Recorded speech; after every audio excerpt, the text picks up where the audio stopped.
Assalamualaikum warahmatullahi wabarakatuh. Saya Fadila Fariska dengan NIM 22043090. Di sini saya akan mempresentasikan materi hukum bisnis dan regulasi, yaitu hak paten dan hak merek. Hak paten. Topik bahasan saya kali ini ada pengertian hak paten, jangka waktu hak paten, serta cara memperoleh hak paten.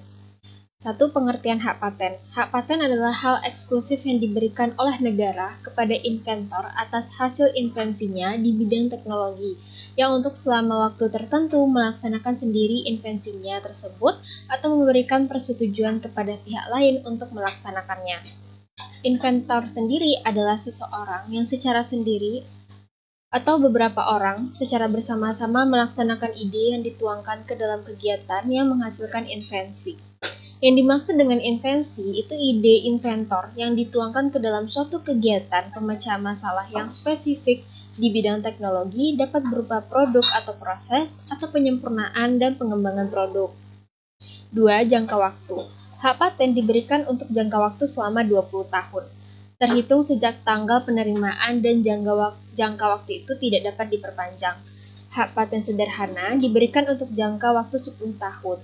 Terhitung sejak tanggal penerimaan dan jangka waktu itu tidak dapat diperpanjang. Pengertian hak paten sederhana yaitu setiap invensi berupa produk atau alat yang baru dan mempunyai nilai kegunaan praktis disebabkan karena bentuk, konfigurasi, konstruksi, atau komponennya dapat memperoleh perlindungan hukum dalam bentuk paten sederhana. Hak paten tidak diberikan kepada invensi dikarenakan proses atau produk yang pengumuman dan penggunaan atau pelaksanaannya bertentangan dengan peraturan perundang-undangan yang berlaku, moralitas agama, ketertiban umum, atau kesusilaan metode pemeriksaan, perawatan, pengobatan, dan atau pembedahan yang diterapkan terhadap manusia dan atau hewan. 3. Cara memperoleh. Mengajukan permohonan secara tertulis dalam bahasa Indonesia kepada Direktorat Jenderal Hak Kekayaan Intelektual Kementerian Hukum dan Hak Asasi Manusia Republik Indonesia. Permohonan harus memuat tanggal, bulan, dan tahun permohonan. Kedua, alamat lengkap dan alamat jelas pemohon. 3. Nama lengkap dan kewarganegaraan inventor. 4. Nama dan alamat lengkap kuasa apabila permohonan diajukan melalui kuasa. Surat kuasa khusus dalam permohonan diajukan oleh kuasa, pernyataan permohon untuk dapat diberi paten, judul invensi, klaim yang terkandung dalam invensi, deskripsi tentang invensi yang secara lengkap memuat keterangan tentang cara melaksanakan invensi. Gambaran disebutkan dalam deskripsi yang diperlukan untuk memperjelas invensi dan abstrak invensi. Mengapa perlu hak paten? Apabila kita memiliki suatu keahlian atau produk yang unik yang bernilai secara finansial, maka sebaiknya didaftarkan di Direktorat Jenderal Hak Kekayaan Intelektual Kementerian Hukum dan Hak Asasi Manusia Republik Indonesia untuk memperoleh hak paten, sehingga tidak dibajak oleh orang lain tanpa perlindungan atas kekayaan intelektual tersebut. Jadi, kalau hak paten kita dibajak atau ditiru oleh orang lain dapat menuntut secara hukum. Hak merek. Topik bahasan saya kali ini ada pengertian hak merek, fungsi hak merek, persyaratan dan pendaftaran hak merek, fungsi pendaftaran hak merek, dan makna simbol RCTM. 1. Pengertian hak merek. Merek adalah tanda yang berupa gambar, nama, kata, huruf-huruf, angka, susunan warna, atau kombinasi dari unsur tersebut yang memiliki daya pembeda dan digunakan dalam kegiatan perdagangan barang atau jasa, menurut Undang-Undang Nomor 15 Tahun 2001. Hak merek adalah hak eksklusif yang diberikan oleh negara kepada pemilik merek terdaftar dalam daftar umum merek untuk jangka waktu tertentu dengan menggunakan sendiri merek tersebut atau memberikan izin kepada pihak lain untuk menggunakannya. Merek dapat dibedakan dalam berbagai macam. Pertama, merek dagang digunakan pada barang yang diperdagangkan oleh seseorang atau beberapa orang atau badan hukum untuk membedakan dengan barang sejenis. Kedua, merek jasa digunakan pada jasa yang diperdagangkan oleh seseorang atau beberapa orang atau badan hukum untuk membedakan dengan jasa sejenis. Terakhir, merek kolektif digunakan pada barang atau jasa dengan karakteristik yang sama yang diperdagangkan oleh beberapa orang atau badan hukum secara bersama-sama untuk membedakan dengan barang atau jasa sejenisnya. Kedua, fungsi dari hak merek. Menurut Endang Purwaningsih, suatu merek digunakan oleh produsen atau pemilik merek untuk melindungi produknya, baik berupa jasa atau barang dagang lainnya. Menurut beliau, suatu merek memiliki fungsi sebagai berikut. Pertama, fungsi pembeda, yakni membedakan produk yang satu dengan produk perusahaan lain. Dua, fungsi jaminan reputasi, yakni selain sebagai tanda asal-usul produk, juga secara pribadi menghubungkan reputasi produk bermerek tersebut dengan produsennya, sekaligus memberikan jaminan kualitas akan produk tersebut.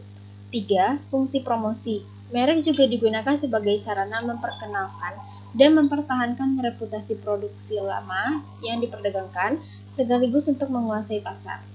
4.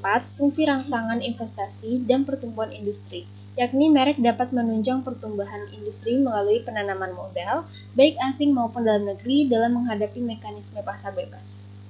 3. Persyaratan dan pendaftaran. Sistem pendaftaran merek menganut stelsel konstitutif, yaitu sistem pendaftaran yang akan menimbulkan suatu hak sebagai pemakai pertama pada merek. Pendaftar pertama adalah pemilik merek. Pihak ketiga tidak dapat menggugat sekalipun beritikat baik. Pemohon dapat berupa orang, badan hukum, atau beberapa orang.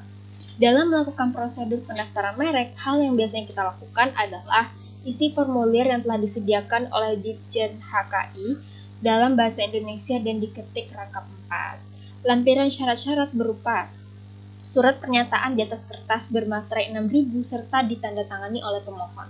2. Langsung atau bukan kuasa pemohon yang menyatakan bahwa merek yang dimohonkan adalah milik pemohon. 3. Surat kuasa khusus apabila pemohon pendaftaran diajukan melalui kuasa pemohon. 4. Salinan resmi akta pendirian badan hukum atau fotokopinya melalui kuasa pemohon yang ditandatangani oleh notaris. Apabila pemohon badan hukum, itu 24 lembar etiket merek atau 4 lembar diletakkan pada formulir yang dicetak di atas kertas. 2. Fotokopi KTP pemohon. 3. Bukti prioritas asli dan terjemahannya dalam bahasa Indonesia apabila pemohonan dilakukan dengan hak prioritas. Terakhir, bukti pembayaran biaya permohonan merek sebesar Rp450.000. Merek tidak dapat didaftar apabila bertentangan dengan peraturan undang-undang, moralitas agama, kesusilaan, atau ketertiban umum, tidak memiliki daya pembeda, telah menjadi milik umum, merupakan keterangan atau berkaitan dengan barang atau jasa yang dimohonkan pendaftarannya. 4. Fungsi pendaftaran merek. Pertama, sebagai alat bukti pemilik yang berhak atas merek yang didaftarkan. Kedua, sebagai dasar penolakan terhadap merek yang sama, keseluruhan, atau sama pada pokoknya yang dimohonkan pendaftaran oleh orang lain untuk barang atau jasa sejenisnya. 3. Sebagai dasar untuk mencegah orang lain memakai merek yang sama secara keseluruhan atau sama pada pokoknya dalam peredaran untuk barang atau jasa sejenisnya. 5. Makna simbol RCTM. Simbol R merupakan kepanjangan dari Registered Merek, artinya merek terdaftar. Merek yang menggunakan simbol tersebut mempunyai arti bahwa merek tersebut telah terdaftar dalam daftar umum merek yang dibuktikan dengan terbitnya sertifikat merek. Simbol TM merupakan kepanjangan dari trademark, artinya merek dagang. Simbol TM biasanya digunakan orang untuk mengindikasikan bahwa merek dagang tersebut masih dalam proses. Sedangkan simbol C, kepanjangan dari copyright, artinya hak cipta, merupakan logo yang digunakan dalam lingkup cipta, dengan kata lain, karya tersebut orisinil. Penggunaan simbol C dapat digunakan walaupun karya tersebut tidak dapat dibuktikan dengan sertifikat hak cipta, karena perlindungan hak cipta bersifat otomatis atau automatic right. Namun adanya sertifikat hak cipta dapat menjadi bukti formil di mata penegak hukum. Komponen penting dalam hak cipta, khususnya lukisan atau logo, yaitu pencipta sebagai pemegang hak moral, 2. Pemegang hak cipta objek ciptaan kapan dan di mana ciptaan itu dibuat atau diumumkan. Simbol RCTM ini merupakan suatu tanda yang biasanya dicantumkan dalam untuk tujuan menghalangi pihak yang akan meniru atau menjiplak karyanya, di mana secara tidak langsung ingin memberitahu bahwa produknya atau karyanya telah diajukan permohonan atau telah terlindungi haknya. Sekian dari saya, mohon maaf apabila ada kekurangan ataupun kesalahan. Saya akhiri dengan wassalamualaikum warahmatullahi wabarakatuh.